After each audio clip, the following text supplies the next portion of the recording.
رب اجعلني مقيم الصلاة ومن ذريتي ربنا وتقبل دعاء. إن الحمد لله نحمده ونستعينه ونستغفره ونعوذ بالله من شرور أنفسنا ومن سيئات أعمالنا من يهده الله فلا مضل له ومن يضلل فلا هادي له أشهد أن لا إله إلا الله وحده لا شريك له وأشهد أن محمدا عبده ورسوله اللهم صل وسلم وبارك على نبيك ورسولك محمد وعلى آله وأصحابه ومن سار على نهجه واهتدى بهديه واستنى بسنته إلى يوم القيامة. Ikhwani wa akhwati fiddin, ahsanallahu jami'an. Ikhwan dan akhwat, hadirin saudara-saudaraku yang dimuliakan oleh Allah. Pada kesempatan yang baik ini alhamdulillah kita bisa bermajlis kembali dalam rangka mengkaji ayat-ayat Allah dan juga hadis-hadis Rasulnya, yang insyaallah masih melanjutkan kajian kitab Riyadhus Shalihin dalam kitabul umuril manhiyyi anha, yaitu babu tahrimil kadzib, bab tentang diharamkannya berdusta atau berbohong. Dan sudah kita bawakan apa yang disampaikan oleh Al-Imam An-Nawawi tentang definisi atau ta'rif kadzib, yaitu al-ikhbaru 'ani syai' bi khilafi ma huwa 'alaihi fi nafsil amr, yaitu memberitahukan tentang perkara yang berbeda dengan kenyataannya, yang di saat yang sama itu berbeda. Artinya ketika orang mengucapkan, ketika orang menyampaikan suatu, saat dia menyampaikan kenyataannya itu berbeda, baik dia sengaja atau karena dia tidak mengetahuinya. Kedua-duanya termasuk perkara yang dikatakan al-kadzib. Maka di sini mu'allim membawakan dua ayat dan beberapa hadis. Naam, Iqra ayatnya dulu.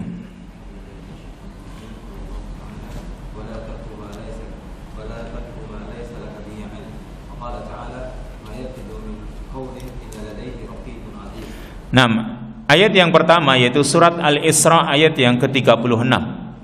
Qala Allah Ta'ala berfirman, wala taqfu ma laysa laka bihi ilm.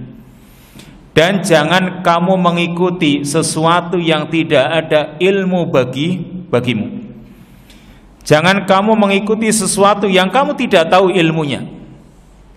Mana hubungannya dengan berbohong di sini? Perhatikan di sini, kalau mengikuti sesuatu yang tidak tahu ilmunya, ini dilarang, dan ini termasuk kedustaan.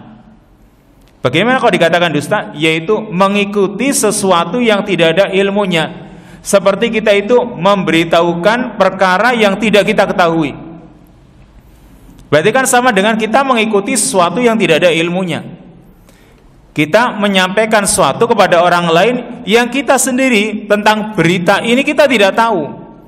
Berarti makanya jangan kamu mengikuti sesuatu yang kamu itu tidak tahu ilmunya. Yang kamu tidak tahu pengetahuan tentang hal tersebut, kamu tidak tahu. Berarti kalau sekarang orang itu belum tahu kebenarannya, baru cuma sekedar berita saja, kemudian apalagi di media sosial dia cuma sekedar kopas, ya, copy paste saja, dia nggak tahu kebenarannya, lalu dia sampaikan. Ini namanya orang itu mengikuti sesuatu yang dia sendiri tidak tahu ilmunya. Maka ini namanya berdusta. Karena Nabi SAW mengatakan, kafa bil mar'i kadiban an yuhaddisa bi kulli ma sami'.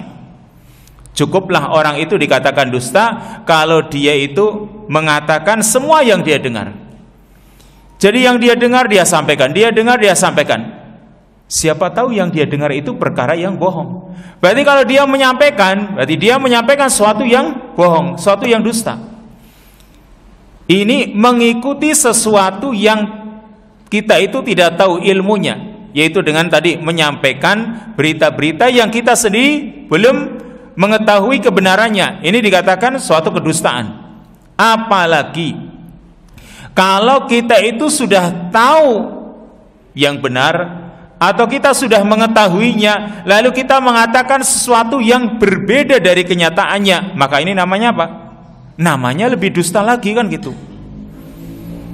Kalau yang kita sampaikan tadi kita belum tahu kebenarannya, benar atau tidaknya beritanya kita sampaikan, ini dikatakan suatu kedustaan. Apalagi kalau kita sudah tahu kebenarannya seperti ini lalu kita sampaikan lain, berarti inilah yang benar-benar namanya kedustaan yang sebenarnya. Dan ini tentu lebih parah, orang sudah tahu yang benar ini, misalnya yang benar A, dia katakan B. Berarti jelas dia menyengaja untuk melakukan kedustaan, dan ini lebih parah lagi. Jelas dustanya, kan gitu.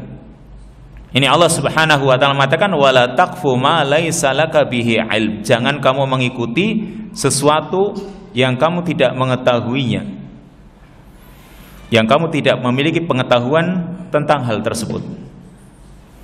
Lalu ayat yang kedua, surat Qaf ayat yang ke-18, Allah Subhanahu wa taala berfirman, "Ma yalfidhu min qaulin illa ladaihi raqibun atid." Tidak ada satu ucapan pun yang terucap, tidak ada satu perkataan yang terucap illa ladaihi raqibun atid, melainkan padanya ada malaikat yang selalu mengawasi serta selalu terjaga. Berarti ketika kita itu mengucapkan sesuatu, baik ucapan itu benar atau salah, itu sudah ada yang mengawasinya dan selalu mencatat.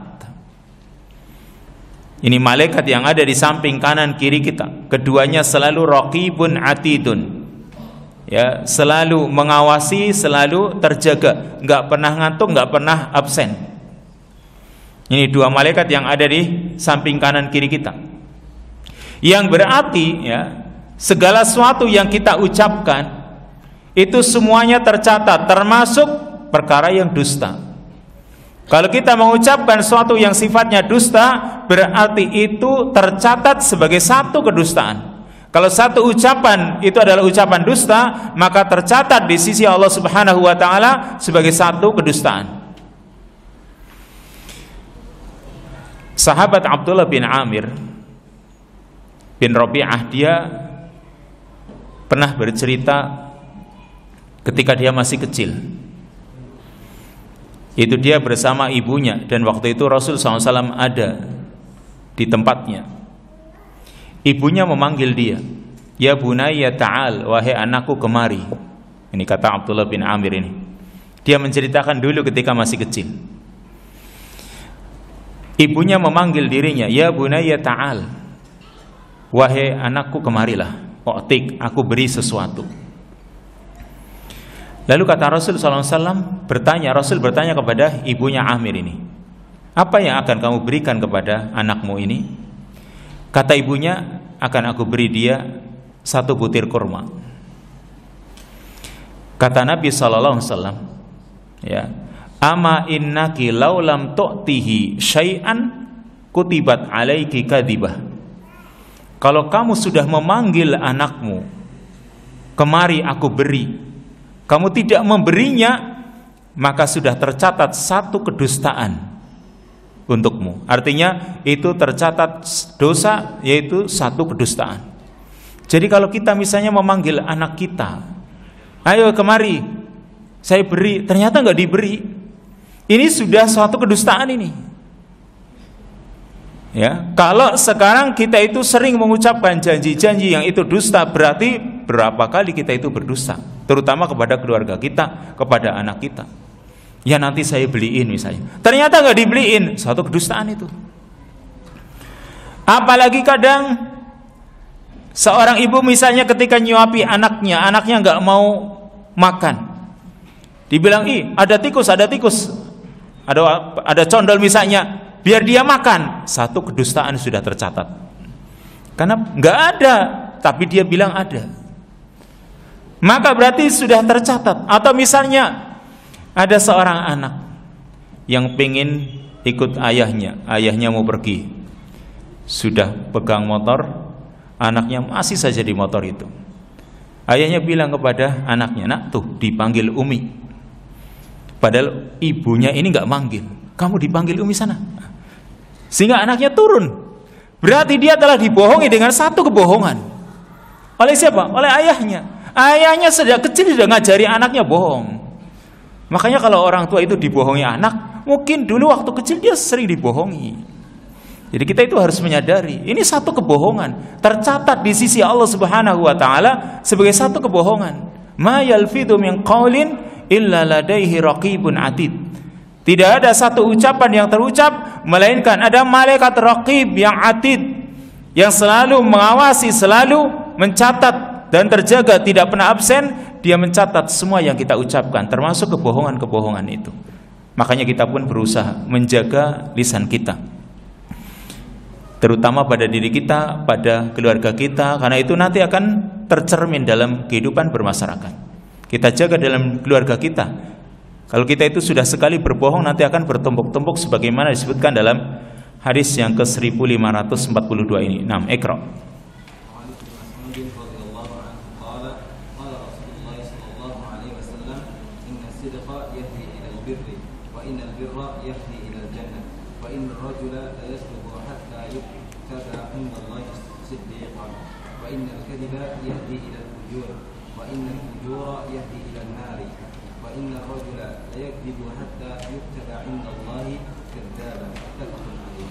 Hadis yang ke-1542. Hadis ini pernah dibaca dalam babus sidq, hadis yang ke-54. Berarti sudah jauh sekali. Hadis yang ke-1542, wa 'an Ibnu Mas'ud radhiyallahu anhu qala. Hadis dari sahabat Abdullah bin Mas'ud radhiyallahu anhu, dia berkata, qala Rasulullah sallallahu alaihi wasallam, Rasulullah sallallahu alaihi wasallam bersabda, inna sidqa yahdi ilal bir, wa innal birra yahdi ilal jannah, wa innar rajula la yasduqu hatta yuktaba indallahi siddiqan. Sesungguhnya kejujuran itu akan mengantarkan kepada kebaikan, dan sesungguhnya kebaikan akan mengantarkan kepada surga. Dan sungguh seseorang itu benar-benar akan melakukan kejujuran, ya, benar-benar dia bersikap jujur sehingga dia di sisi Allah Subhanahu wa taala ditulis sebagai seorang yang sangat jujur. Sebaliknya, wa innal kadhib yahdi ilal fujur, sesungguhnya kedustaan itu akan mengantarkan kepada perbuatan dosa. Wa innal fujura yahdi ilan nar, dan perbuatan dosa itu akan mengantarkan kepada api neraka. Wa innar rajula la yakdzibu hatta yuktaba indallahi kadzaban, dan sungguh orang itu benar-benar berbuat dusta sehingga ditulis di sisi Allah Subhanahu wa taala sebagai pendusta. Perhatikan di sini, ya, hadis ini insyaallah antum sering mendengarnya tentang masalah dusta ini.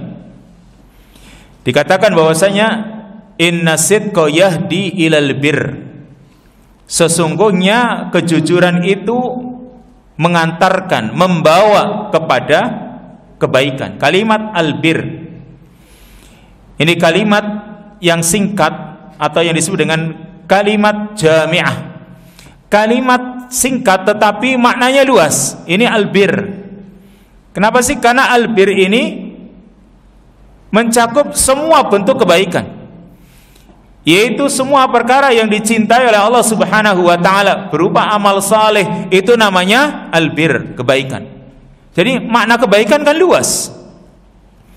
Allah sendiri mengatakan di dalam surat Al-Baqarah, laisal birra an tuwallu wujuhakum qibalal masyriqi wal maghrib walakinnal birra man amana billahi wal yaumil akhir wal malaikati wal kitabi wan nabiyyin wa atal mala ala hubbihi dawil qurba wal yatama wal masakin. Al-ayah.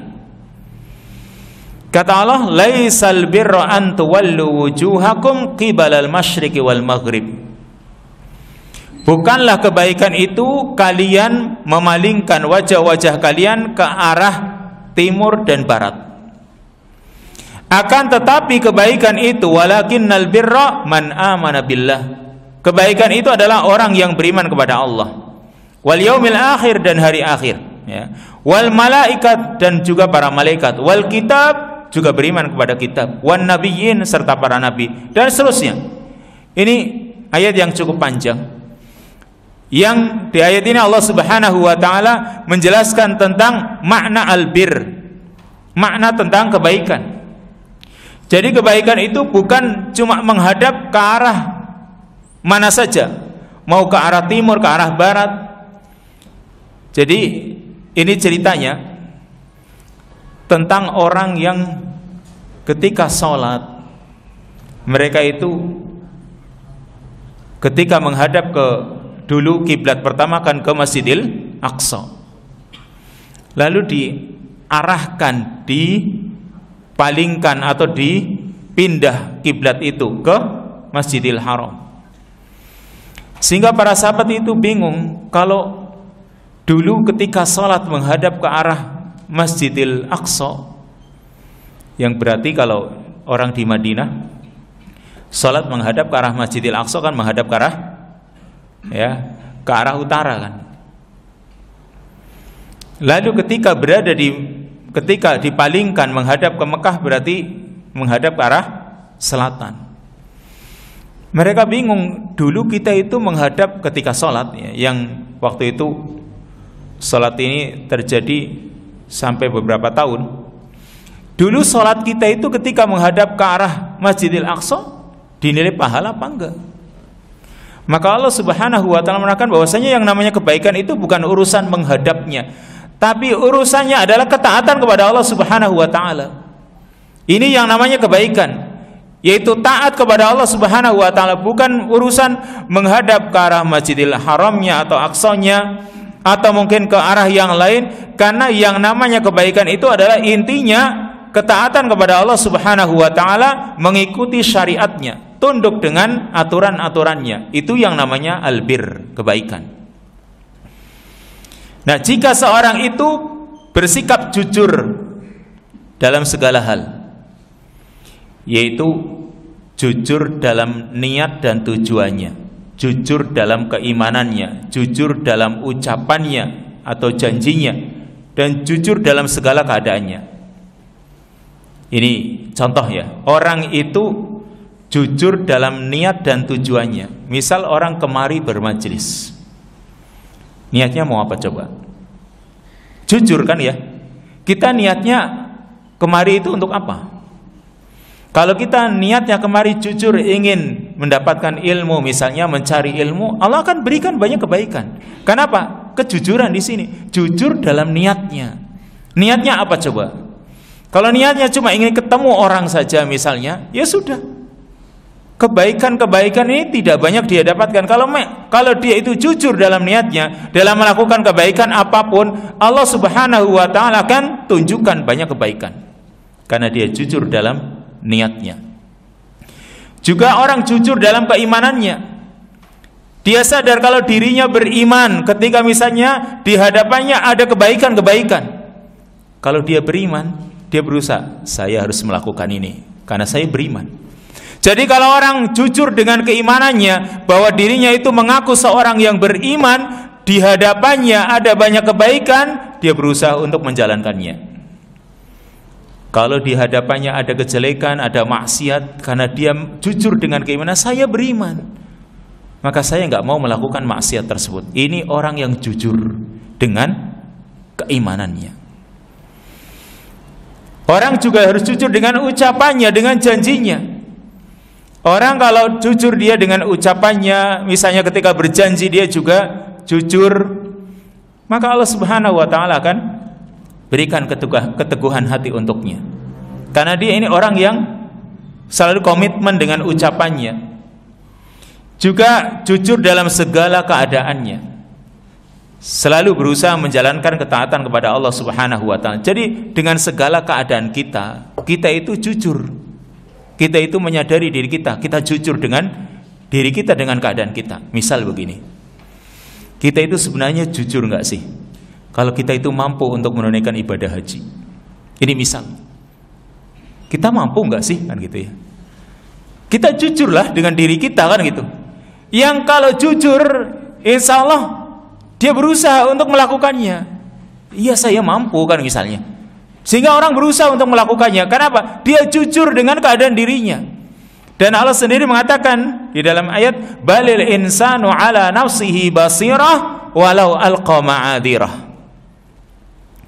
Balil insanu ala nafsihi basirah, bahkan manusia itu tahu dengan keadaan dirinya. Kalau kita melihat orang lain, ya mungkin kita cuma sawang sinawang kan. Ini orang mampu, orang kaya, tapi belum tentu kan, karena dia yang lebih tahu tentang dirinya. Sebenarnya saya mampu nggak sih misalnya? Kita harus jujur dengan diri kita. Orang yang jujur dengan dirinya, ketika di hadapannya ada banyak kebaikan, dia berusaha untuk melakukannya. Saya bisa bersedekah, maka saya jujur dengan keadaan saya bisa.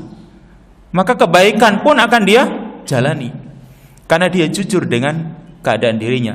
Jadi semua kejujuran ini, ya, ini akan membawa kepada kebaikan. Nabi mengatakan, wa innal birra yahdi ilal jannah. Kalau orang sudah mendapatkan kebaikan, tadi kalimat albir, inna sidqa yahdi ilal bir, sesungguhnya kejujuran akan membawa kepada kebaikan. Wa innal birra yahdi ilal jannah, dan sungguh kebaikan itu akan mengantarkan kepada surga. Karena dengan seorang itu melakukan kebaikan, berarti keimanannya terjaga. Dia masih dikatakan beriman. Dan yang akan masuk surga hanya seorang mukmin, kan gitu. Kata Nabi, la yadkhulul jannah illa nafsun mu'minah. Tidak akan masuk surga kecuali jiwa yang mukmin. Maka kalau kita itu bisa melakukan banyak kebaikan, bisa mendapatkan banyak kebaikan, berarti keimanan kita terjaga, dan insya Allah kita akan mendapatkan surga. Ini kalimat wa innal birra yahdi ilal jannah. Lalu Nabi mengatakan, wa innar rajula la yasduqu hatta yuktaba indallahi siddiqan. Dan sesungguhnya seseorang itu benar-benar akan bersikap jujur. Ya, dia akan terus berusaha untuk bersikap jujur sehingga ditulis di sisi Allah Subhanahu wa taala sebagai seorang yang siddiqan, yang banyak jujurnya. Kalau kita mengetahui sirah nabawiyah, seorang yang dikatakan siddiq adalah wa ala ra'sihim Abu Bakar As-Siddiq. Seorang yang siddiq, yang dia itu benar-benar jujur dengan keadaan dirinya, dengan keimanannya, ya, dengan ucapan-ucapannya. Ini Abu Bakar As-Siddiq, seorang yang dikatakan siddiqan. Maka orang yang jujur ini tadi akan membawa kepada kebenaran, kepada kebaikan-kebaikan, sehingga kalau dia terbiasa jujur, nanti masuk kepada derajat siddiqin. Yang derajat siddiqin ini adalah termasuk orang-orang yang Allah telah berikan kenikmatan, yang orang-orang tersebut jalannya kita mohon kepada Allah Subhanahu wa taala. Dalam salat kita tidak pernah lupa mengucapkan siratal ladzina an'amta alaihim, atau ihdinas siratal mustaqim siratal ladzina an'amta alaihim. Tunjukkan kami ke jalan yang lurus, yaitu jalannya orang-orang yang telah Engkau berikan kenikmatan. Siapa orang-orang yang telah diberikan kenikmatan? Allah Subhanahu wa taala jelaskan dalam surat An-Nisa ayat yang ke-69. Wa may yuti'illaha war rasula fa ulaika ma'al ladzina an'ama Allahu alaihim minan nabiyyin was-siddiqin wasyuhada was-salihin wa hasuna ulaika rafiqa. Dan barang siapa yang mentaati Allah dan Rasulnya, kata Allah, faulaika ma'alladzina an'amallah, maka mereka akan bersama dengan orang-orang yang Allah telah berikan kenikmatan. Ini kan kita mohon agar ditunjukkan jalannya, jalan yang lurus, yaitu jalannya orang-orang yang telah Engkau berikan kenikmatan ya Allah. Siapa mereka? Ini ayat yang ke-69 dari surat An-Nisa ini. An'amallahu alaihim minan nabiyyin, dari para nabi. Ini orang-orang yang sudah Allah berikan kenikmatan. Wasiddiqin, orang-orang yang siddiqin, orang-orang yang benar-benar jujur, seperti sahabat Abu Bakar As-Siddiq. Wasyuhada, dan para syuhada, orang-orang yang mati syahid, seperti Umar dan Utsman. wassalihin, dan orang-orang yang salih. Kata Allah, wa hasuna ulaika rafiqa, mereka adalah sebaik-baik teman. Ini jalan yang kita inginkan, mengikuti jalannya mereka. Nah, salah satu dari kelompok orang-orang yang diberi nikmat adalah siddiqin, karena sebab orang itu sering bersikap jujur, sehingga dia itu dikatakan sebagai seorang yang suka bersikap jujur, atau siddiq, orang yang banyak jujurnya. Maka kita banyak mengambil ibrah dari perjalanan para nabi, para rasul, kemudian juga para sahabat, yang mereka itu kalau sudah jujur, mereka itu nggak mau bohong sedikit pun. Kita ingat kisah tentang 3 orang yang tidak ikut dalam perang Tabuk, yaitu ada Ka'ab bin Malik, Hilal bin Umayyah, dan Murarah bin Ar-Rabi'. Ini 3 orang yang masyhur, disebutkan dalam hadis terpanjang. Kalau antum baca hadis yang terpanjang, yaitu hadis tentang 3 orang yang tidak ikut dalam perang Tabuk. Kalau ayat terpanjang kan ayat yang ada dalam surat Al-Baqarah, 1 halaman full. Ini ada hadis yang terpanjang menjelaskan tentang as-salasa alladzina khullifu, orang-orang yang tidak ikut dalam perang Tabuk. Ini 3 orang ini. Ka'ab bin Malik yang menceritakan dirinya dalam hadis tersebut, dia sebagai tokoh utamanya, dia yang menceritakan. Kemudian 2 orang sahabatnya, yaitu Murarah bin Ar-Rabi', ya, dan Hilal bin Umayyah. Ini 3 orang ini, ketika mereka itu tidak ikut perang Tabuk, lalu Rasul SAW sudah pulang, ya, dengan pasukannya, mereka membawa kemenangan. Mereka banyak juga yang tidak ikut, terutama orang-orang munafiqun, orang-orang munafik. Mereka itu beralasan dengan beragam alasan, yang kebanyakan alasannya itu adalah alasan yang dusta. Tapi 3 orang ini mereka jujur, memang mereka nggak punya alasan. Sehingga ketika ditanya oleh Rasul, apa yang membuat kalian itu tidak ikut perang, mereka jujur, nggak punya alasan. Ya sudah, kan gitu. Akhirnya mereka diboikot selama 50 hari, nggak diajak ngobrol, bahkan tidak ditegur, tidak disapa, disalami juga mereka tidak ada yang mau jawab. Ini 3 orang ini. Tapi karena kejujuran mereka jujur karena memang mereka tidak punya alasan sama sekali. Akhirnya Allah Subhanahu wa taala jaga keteguhan iman mereka karena sebab kejujuran ini. Jadi jujur itu insya Allah mujur, bukan jujur itu ajur, bukan. Tapi jujur itu mujur insya Allah. Cuma kadang waktunya itu ya butuh waktu, karena butuh kesabaran. Sebaliknya, wa innal kadhiba yahdi ilal fujur, sesungguhnya kedustaan itu akan mengantarkan kepada al-fujur, banyak dosa. Orang kalau sudah berdusta, itu untuk menutupi kedustaannya, dia harus berdusta lagi. Lihat saja misalnya seorang anak ditanya, dari mana kamu? Dari, misalnya ya, dari rumah teman.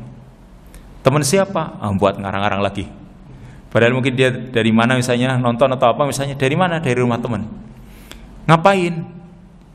Buat alasan lagi, belajar misalnya. Pokoknya dari satu kebohongan dia ingin menutup lagi, tutup terus dengan kebohongan. Makanya wa innal kadhib yahdi ilal fujur. Kalau orang sudah berbuat dusta akan mengantarkan kepada banyak dosa. Wa innal fujura yahdi ilan nar, dan perbuatan banyak dosa ini akan mengantarkan kepada api neraka. Ketika dosa-dosa itu tidak diampuni, maka sudah, orang itu akan masuk ke dalam api neraka. Ya kalau dia masih ada keimanan, insya Allah tidak akan kekal di neraka. Tetapi ya sekalipun tidak kekal, tetap saja yang namanya neraka itu adalah perkara yang sangat dahsyat, adab yang sangat berat yang kita tidak ingin masuk ke dalamnya. Makanya tinggalkan dusta, karena dusta itu nanti akan mengantarkan kepada banyak dosa. Yang banyak dosa ini kalau tidak diampuni oleh Allah Subhanahu wa taala, berarti itu akan mengakibatkan orang itu masuk ke dalam api neraka. Kemudian wa innar rajula la yakdzibu hatta yuktaba indallahi kadzaban, dan sungguh seorang itu benar-benar akan berbuat dusta sehingga ditulis, dicatat di sisi Allah Subhanahu wa taala sebagai seorang pendusta. Jadi orang itu kalau sudah pendusta, dari wajahnya saja mungkin orang akan menyadari, oh ini wajah pendusta. Kalau kita melihat kisah Abdullah bin Salam. Abdullah bin Salam ini aslinya atau tadinya dia adalah seorang pendeta dari kalangan Yahudi. Lalu dia masuk Islam. Tidak banyak orang-orang Yahudi yang masuk Islam, itu tidak banyak, terutama dari kalangan pendeta. Mereka itu rata-rata sifat gengsinya mereka dan juga kebencian mereka kepada Islam itu luar biasa. Tapi adalah Allah berikan hidayah kepada sahabat Abdullah bin Salam. Dia ini tadinya adalah seorang pendeta dari kalangan Yahudi.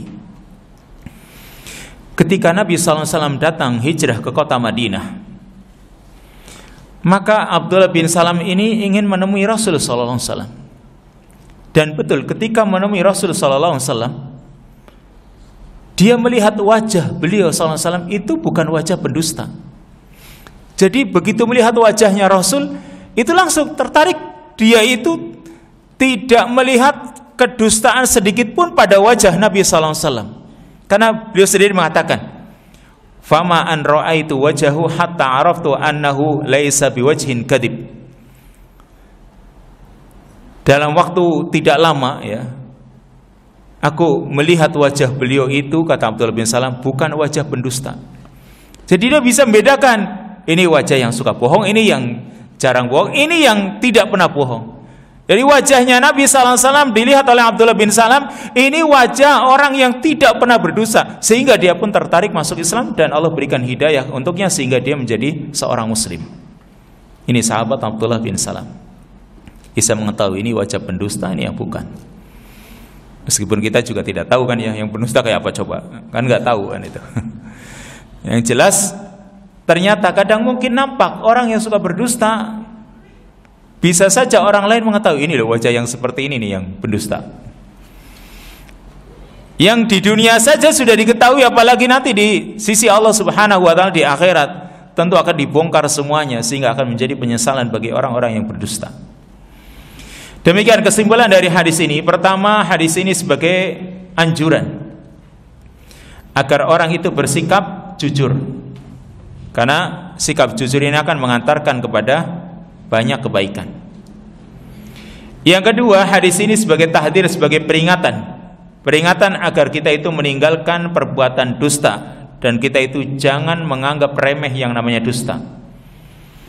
Karena akan membawa kepada berbagai macam kejelekan atau perbuatan dosa. Dan yang terakhir, karena hadis ini pernah dijelaskan di bab sebelumnya ya. Yang terakhir, yang ketiga, bahwasanya orang yang membiasakan jujur, maka jujur itu akan menjadi watak aslinya atau menjadi perangainya. Dan dia pun akan menjadi orang-orang yang dikenal seorang yang bersikap jujur.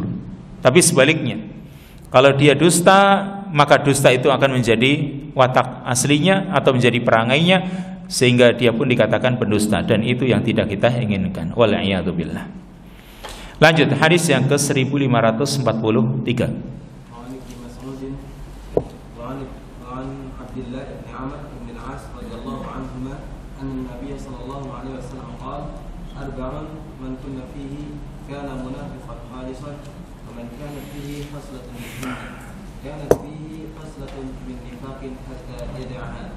إذا اؤتمن خان وإذا حدث كذب وإن عاهد غدر وإذا خاصم هجر. متفق عليه.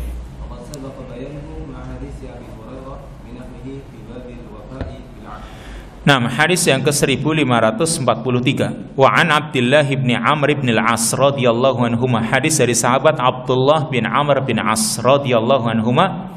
Dia menuturkan anna Nabiy sallallahu alaihi wasallam qaal, Nabi sallallahu alaihi wasallam bersabda, arba'un man kunna fihi kana munafiqan khalisan.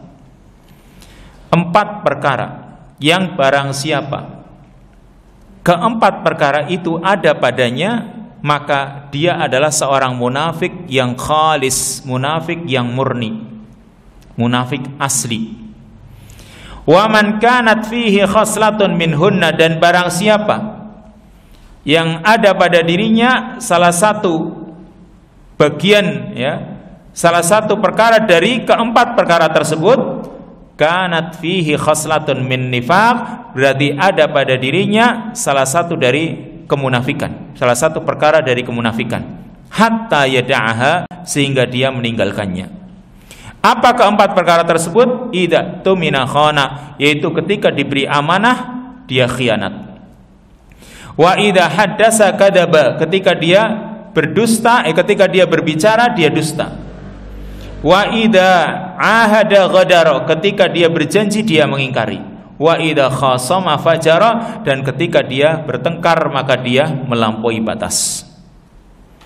Dia terlalu keras. Perhatikan di sini hadis yang seperti ini, yang tentang menjelaskan tentang tanda-tanda orang munafik. Mungkin yang sering kita dengar itu 3, artinya ada 3 tanda kan itu ya. Ada yang lebih masyhur yaitu ayatul munafiki salasun kan gitu. Tanda orang munafik itu ada 3. Ada hadis yang menyebutkan 3 tanda, ada hadis yang kita baca ini menyebutkan 4 tanda. Sebenarnya berapa tanda sih? Banyak. Jadi disebutkannya tanda orang munafik, ada hadis yang mengatakan 3 tanda, ada hadis yang mengatakan 4 tanda. Ini bilangan ini bukan sebagai pembatasan, bukan berarti tanda orang munafik itu cuma 3 saja atau cuma 4 saja. Sebenarnya banyak tanda-tanda orang-orang munafik. Sehingga sampai Allah Subhanahu wa taala membuat surat khusus tentang orang munafik, yaitu surat Al-Munafiqun. Surat Al-Kafirun ada, surat Al-Munafiqun juga ada, surat Al-Mu'minun ada kan gitu. Karena menjelaskan tentang mereka, sifat-sifat mereka ini. Nah, surat Al-Munafiqun menjelaskan tentang sifat orang-orang munafik. Ada juga surat yang lain yang banyak berbicara tentang orang-orang munafik, yaitu surat At-Taubah. Ada sebagian ulama yang mengatakan mengapa surat At-Taubah itu tidak diawali dengan basmalah. Ada sebagian ulama yang mengatakan karena surat At-Taubah itu adalah ayat atau surat yang berbicara tentang perang dan berbicara tentang orang-orang munafik, dan mereka tidak pantas untuk dibacakan basmalah untuk mereka. Ini ada yang mengatakan seperti ini, tetapi ya sebenarnya yang rajih, pendapat yang kuat, mengapa surat At-Taubah itu tidak diawali dengan basmalah? Karena kata para ulama, surat At-Taubah ini seperti kelanjutan dari surat Al-Anfal. Surat Al-Anfal berbicara tentang perang, surat At-Taubah itu berbicara juga tentang perang, sehingga sebenarnya seperti satu kesatuan, sehingga seperti tidak ada pemisah. Makanya surat At-Taubah ini tidak ada basmalahnya. Wallahu ta'ala alam. Ini pendapat yang rajih sebagaimana yang dikemukakan oleh Syekh Muhammad bin Shalih Al-Utsaimin dan juga para ulama yang lain. Intinya di sini Nabi SAW mengatakan arba'un. Jadi kalimat arba'un 4 ini sekali lagi bukan pembatasan, bukan membatasi sifat munafik itu cuma 4. Yang lain juga banyak. Yang disebutkan dalam ayat misalnya, innal munafiqina yukhadi'una Allah wa huwa khadi'uhum wa idza qamu ila sholati qamu kusala yura'una an-nasa wa la yadhkuruna Allah illa qalila. Ini satu ayat saja menjelaskan tentang 4 sifat. Innal munafiqina yukhadi'una Allah wa rasulah. Ya. Orang-orang munafik itu menipu Allah. Innal munafiqina yukhadi'una Allah. Mereka menipu Allah. Kenapa menipu Allah? Mereka mengungkapkan keimanan di hadapan manusia, tapi hatinya kafir. Kan seperti menipu Allah. Allah ditipu, gimana kan gitu. Dia ungkapkan keimanan di hadapan manusia, tetapi hatinya penuh dengan kekafiran. Dia menipu Allah. Justru wa huwa khadi'uhum. Allah yang menipu mereka. Allah membalas tipuan mereka. Lalu wa idza qamu ila shalah qamu kusala, ketika mereka hendak mendirikan salat, hendak melakukan salat, mereka lakukan dengan malas-malasan. Terutama salat subuh dan salat isya.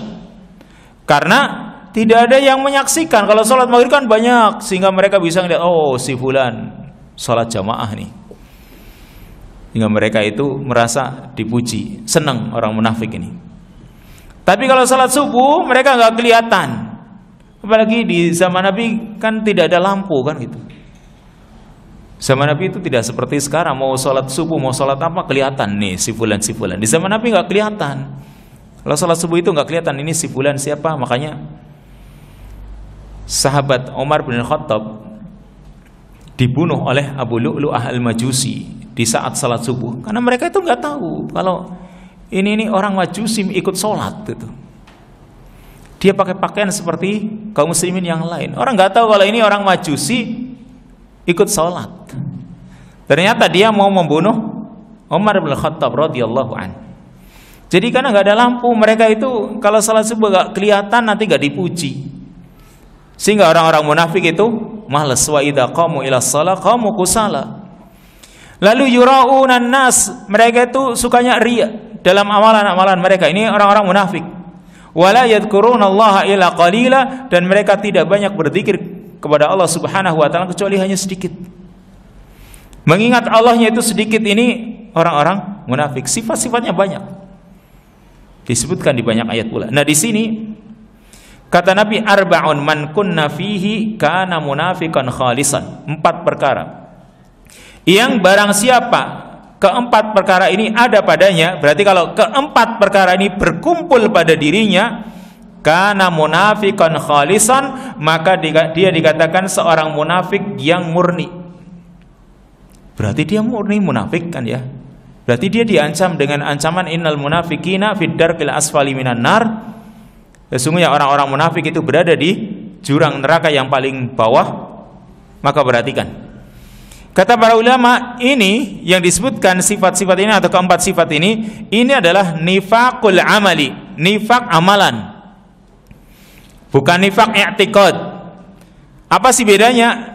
Ini nifaq amalan, yaitu amalan ini adalah amalan aslinya orang-orang munafik. Tetapi ini cuma amalan. Beda dengan nifaq i'tiqad, nifaq yang sudah keyakinan dalam dirinya. Sudah di dalam keyakinan dirinya itu memang munafik, seperti membenci Islam, tidak menyukai ajaran-ajaran Islam. Ketika kaum muslimin menang misalnya, mereka nggak suka. Menyembunyikan kekafiran, menampakkan keimanan, ini adalah nifaq i'tiqad. Yang kalau nifaq i'tiqad, mereka orang kafir, keluar dari Islam. Yang ancamannya tadi, ya, innal munafiqina fid darkil asfali minan nar. Sesungguhnya orang-orang munafik berada di dalam jurang neraka yang paling bawah. Ini kalau nifaknya i'tiqad. Tetapi yang disebutkan dalam hadis ini nifaq al-amali, an-nifaqul amali, yaitu nifak tapi dari sisi amalan. Yang kalau orang memilikinya bukan berarti dia keluar dari Islam. Insya Allah dia tidak keluar dari Islam. Tetapi sekalipun tidak keluar dari Islam, ini juga berbahaya. Karena bisa saja dari nifaq amali bisa mengantarkan manusia kepada nifaqul i'tiqad. Wa man kanat fihi khaslatun minhunna, dan barang siapa pada dirinya ada satu perkara dari 4 perkara ini, andai kata cuma satu saja, berarti kanat fihi khaslatun min nifaq, berarti juga pada dirinya ada perkara munafik. Jadi satu saja ini ada perkara munafik. Meskipun tadi ini adalah cuma sifat-sifat orang munafik dari sisi amalan. Tapi ini berarti ancaman yang berat, bukan berarti perkara yang ringan. Ini ancaman yang berat. Hatta yada'aha, sehingga dia tinggalkan perkara-perkara tersebut. Apa itu? Yang pertama, idza tumina khana, ketika dia diberi amanah dia khianat. Ini orang ketika diberi amanah, orang ini khianat. Baik amanah yang bersifat harta, benda, ya, atau amanah-amanah yang berupa ucapan-ucapan, itu juga harus dijaga. Apalagi kalau sudah orang itu berpesan, nih jangan disampaikan kepada yang lain, itu sebuah amanah, jaga. Ya, kalau sudah kalimatnya off the record, jangan disebarluaskan. Itu sebuah amanah. Kalau dia sampaikan berarti dia kurang amanah. Dia nggak amanah dalam hal ini. Dia khianat. Karena ini suatu amanah. Lalu wa idza haddasa kadzaba, ketika dia berbicara dia berdusta. Kalimat haddasa menunjukkan arti tikrar. Haddasa itu berarti dia ketika banyak bicara itu seringnya dusta. Yang berarti dusta dalam ucapan ini sudah sering terjadi. Atau kata para ulama, hada yadullu 'alal mudawamah. Ini menunjukkan seringnya orang ini melakukan dusta dalam ucapannya. Idza haddasa kadzaba. Wa idza, yang ketiga, wa idza ahada ghadara, ketika dia berjanji maka dia mengingkari janjinya. Lalu tambahan yang keempat, wa idza khasama fajara, ketika dia bertengkar, bersengketa, maka dia melampaui batas, bersikap keras. Sebagaimana, jadi kalau misalnya orang itu terjadi pertengkaran, maka ini orang, ya, ucapannya ini berlebihan, atau ucapannya ketika misalnya membalas dengan balasan yang lebih parah, atau misalnya kalau terjadi sengketa, ya, dia mengingkari kewajiban dirinya, kemudian dia misalnya mengaku hak orang lain yang padahal dia sudah tahu ini bukan hak miliknya, tapi dia ingin mengambilnya dengan cara melakukan gugatan ini. Dia menggugat supaya dia bisa dimenangkan. Orang yang seperti ini tanda-tanda munafik ini. Meskipun baru nifakul amali, tetapi juga harus berbahaya, ya. Karena tadi nifak amali, nifak amalan yang belum mengeluarkan seorang itu dari keislaman, dia masih dikatakan muslim, tapi kita harus berhati-hati karena bisa membawa kepada nifakul i'tiqad. Yang kalau sudah nifak i'tiqad jelas ini. Rasul saja nggak mau nyolati. Kenapa? Mereka kafir. Rasul tahu siapa-siapa yang munafik. Salah satunya ketika Abdullah bin Ubay bin Salul itu meninggal dunia, Rasul itu jangankan kok nyolati, memandikan saja nggak mau. Yang suruh ngurusi anaknya sudah, sana diurusi, karena itu tanggung jawab sebagai seorang anak, ya, sebagai keluarga, tanggung jawab untuk memandikannya. Nyolati, nggak ada satupun sahabat yang nyolati. Padahal orang ini hidup di tengah-tengah kaum muslimin, dan orang lain, orang di luar Islam menganggap dia ini sahabat Nabi. Tapi ternyata ini musuh dalam selimut yang sungguh luar biasa permusuhannya. Makanya ancamannya berat bagi orang-orang munafik. Berpakaian Islam tapi benci kepada Islam. Ini sudah nifakul i'tiqad. Na'udzubillah. Demikian kesimpulan dari hadis ini.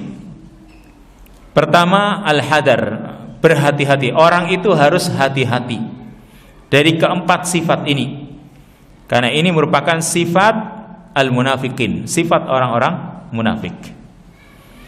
Yang kedua, ketika sifat nifak ini ada pada seorang mukmin, maka tidak menjadikan orang mukmin ini kafir. Perhatikan di sini, ketika empat sifat tadi, yaitu ketika diberi amanah dia khianat, ketika berbicara dia dusta, ketika dia berjanji dia mengingkari, ketika bertengkar dia melampaui batas. Kalau sifat-sifat ini ada pada seorang mukmin, maka para ulama mengatakan dia masih dikatakan mukmin, belum dikatakan kafir. Karena sama seperti permasalahan-permasalahan yang lain. Ada juga yang Allah Subhanahu wa taala atau Nabi sallallahu alaihi wasallam sebutkan, misalnya tentang sifat-sifat jahiliyah.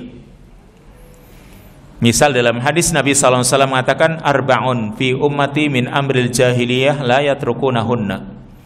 Ada 4 perkara dari perkara-perkara jahiliyah yang ada di kalangan umatku yang mereka tidak mau meninggalkannya, yaitu al-fakhru bil ahsab, membanggakan kedudukan, wa ta'nu fil ansab, mencela nasab, wa niyahah, dan meratapi mayit, ya. Kemudian menyandarkan turunnya hujan pada bintang, wal istisqa bin nujum, menyandarkan turunnya hujan pada bintang.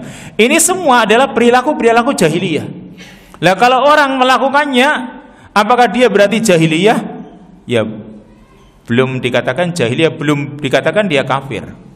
Tetapi ingat, ini perilaku-perilaku jahiliyah yang kita disuruh untuk meninggalkannya. Yang berarti ketika ada kalimat ini perilaku jahiliyah, maka ini kalau orang melakukannya berarti sebuah ancaman, ini dosa besar.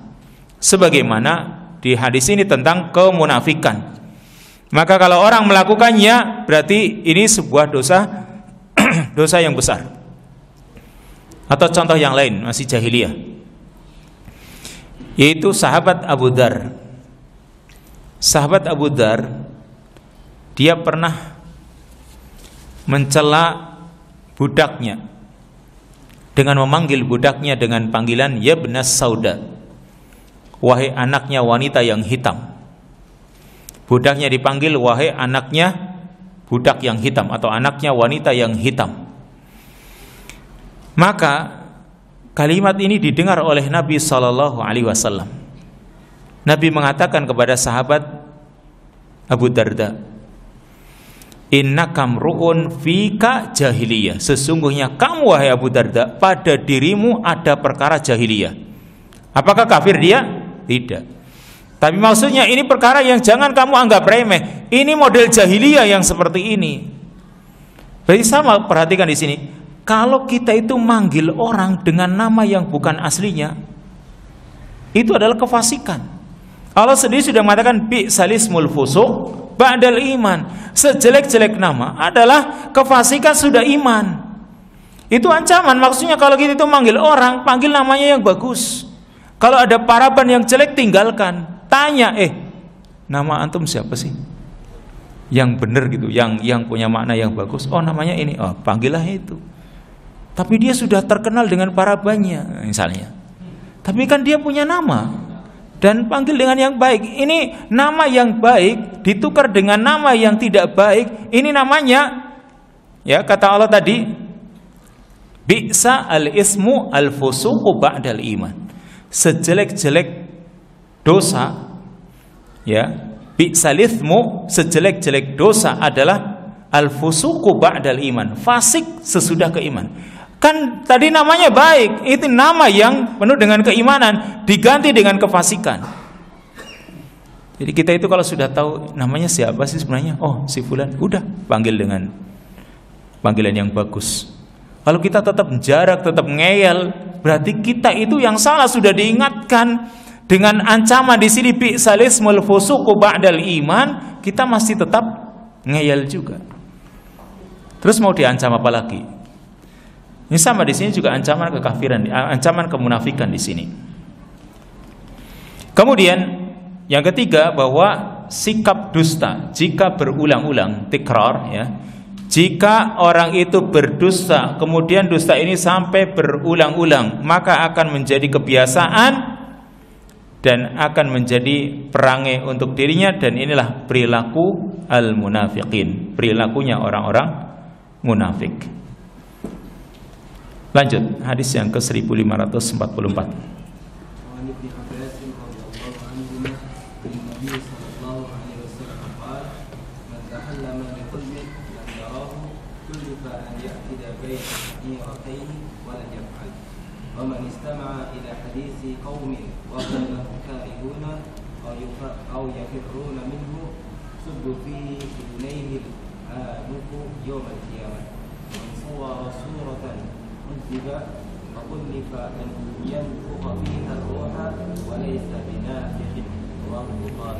Hadis yang ke 1544.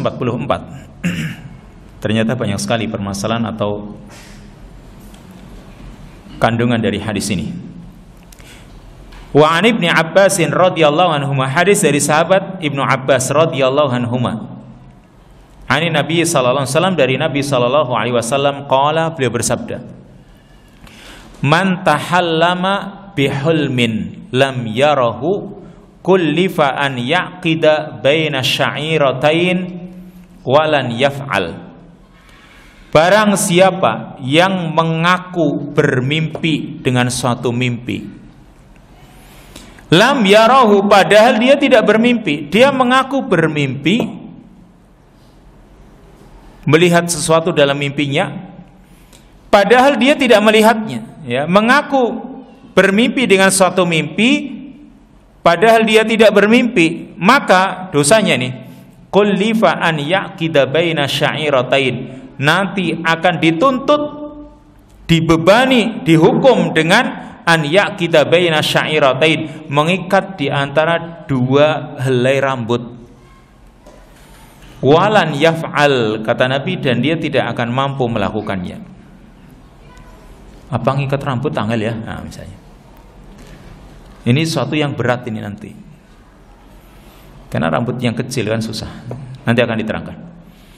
Kemudian wa man istama ila hadisi qaumin wa hum lahu karihun, dan barang siapa yang mendengarkan pembicaraan suatu kaum padahal mereka tidak suka didengarkan, padahal mereka tidak suka orang ini mendengarkannya, maka subba fi udunaihi al-anuk, akan dituangkan pada kedua telinga orang ini al-anuk, yaitu cairan timah yang panas, yaumal qiyamah, pada hari kiamat nanti. Ini orang yang suka nguping nih. Wa man sawwara suratan udziba wa kullifa an yanfukha fiha ar-ruh wa laysa binafikh. Dan barang siapa yang menggambar suatu gambar, yaitu maksudnya makhluk bernyawa, udziba wa kullifa, maka akan disiksa dan dituntut ayyanfukha fiha ruh, agar meniupkan ruh pada gambar yang dia gambar tersebut, walaysa binafih, dan dia tidak akan mampu meniupkan ruh pada gambar tersebut. Ruh dirinya saja nggak mampu, apalagi untuk meniupkan ruh pada gambar tersebut. Jadi ini permasalahan yang cukup banyak ini. Yang pertama di sini sedikit ya, dan ini yang dijadikan dalil, yaitu orang yang mengaku bermimpi padahal dia tidak bermimpi. Jadi orang ini mengaku-ngaku kalau dirinya bermimpi, kan mungkin saja dalam kehidupan sehari-hari, saya mimpi gini, padahal dia nggak mimpi nih. Ya, bisa mimpi ini mungkin perkara-perkara yang disukai, bisa saja perkara-perkara yang tidak disukai, yang namanya mimpi kan gitu ya. Mimpi itu akan ada dua. Mimpi yang kita suka, perkara-perkara yang baik dalam mimpi. Bisa juga mimpi-mimpi yang tidak baik. Tetapi kalau kalimat hulm ya, itu biasanya mimpi yang tidak baik. Tetapi sebenarnya ini kalimat ini umum, sifatnya umum. Meskipun ada hadis yang bunyinya bahwasanya ar-ru'ya minallah wal hulm minasyaitan. Mimpi yang baik itu berasal dari Allah, dan mimpi yang jelek berasal dari syaitan. Ini kata yang membedakan antara ru'ya dengan al-hulm. Kata al-hulm itu adalah mimpi yang jelek. Jadi kalau misalnya antum itu mimpi dikejar-kejar apa misalnya, ya hewan buas atau apalah misalnya, atau orang yang mengerikan misalnya, bangun itu langsung kecapean, keringetan. Nah, maka ini berarti mimpi yang tidak baik, namanya hulm. Tapi kalau mimpi yang baik, mimpi bisa menunaikan ibadah haji, wah, sudah rasanya senang banget kan. Atau mungkin mimpi mendapatkan apalah, ternyata bangun, aduh cuma mimpi. Ini baik apa tidak baik? Mimpinya baik itu, maunya sih ini kalau nggak mimpi enak banget nih. Tapi ini mimpi yang baik maksudnya. Dan ini namanya ru'ya. Tetapi ketika Nabi SAW mengatakan man tahallama bihulmin, ini maksudnya tadi adalah mimpi yang bersifat umum. Tapi insya Allah kita lanjutkan pada kesempatan yang akan datang penjelasan tentang hal ini. Bi'idhnillahi ta'ala. Wa sallallahu wasallam ala nabiyina Muhammad wa ala alihi wa sahbihi ajma'in. Subhanakallahumma wa bihamdika asyhadu an la ilaha illa anta astaghfiruka wa atubu ilaik. Wassalamualaikum warahmatullahi wabarakatuh.